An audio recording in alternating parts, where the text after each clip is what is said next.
రాజ్యసభ ఎన్నికల నోటిఫికేషన్ రావడంతో ఏపీలో అన్ని పార్టీలు అటువైపు దృష్టి పెట్టాయి.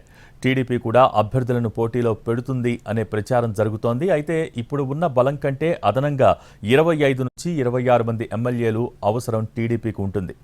వైసీపీ రెబల్ ఎమ్మెల్యేలపై వేటు పడకుంటే ఆ సంఖ్య మరింత తగ్గుతుంది. గంటా రాజీనామా ఆమోదం తర్వాత పొలిటికల్ ఈక్వేషన్స్ మారిపోయాయి. టీడీపీ సంఖ్యాబలాన్ని తగ్గించేందుకు వైసీపీ కసరత్తు చేస్తుంటే తమకు అసంతృప్తుల సపోర్ట్ ఉందని, పోటీ చేసి గెలుస్తామని తెలుగుదేశం పార్టీ ధీమా వ్యక్తం చేసింది. కానీ ఇప్పుడు మాత్రం సైకిల్ పార్టీ నుంచి రాజ్యసభ ఎన్నికల హడావిడి అంతగా కనిపించడం లేదు. పెద్దల సభకు పోటీపై టీడీపీ అధినేత ఏమైనా సైలెంట్ ఆపరేషన్ చేస్తున్నారా, లేక పోటీ నుంచి తప్పుకుంటారా అనే చర్చ తమ్ముళ్ల మధ్య జరుగుతోంది.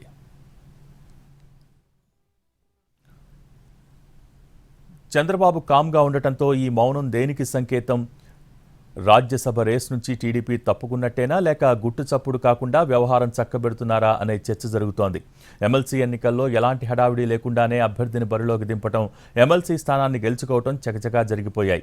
ఇప్పుడు కూడా అలాగే సీక్రెట్ ఆపరేషన్ జరుగుతోందా అనే చర్చ నడుస్తోంది.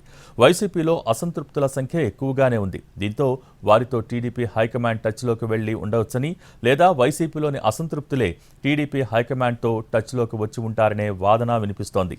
అయితే ఎమ్మెల్సీ ఎన్నికల్లో కేవలం 4 ఎమ్మెల్యేలతోనే వ్యవహారం కాబట్టి సాఫీగా సాగిపోయింది. కానీ రాజ్యసభలో పరిస్థితి వేరు.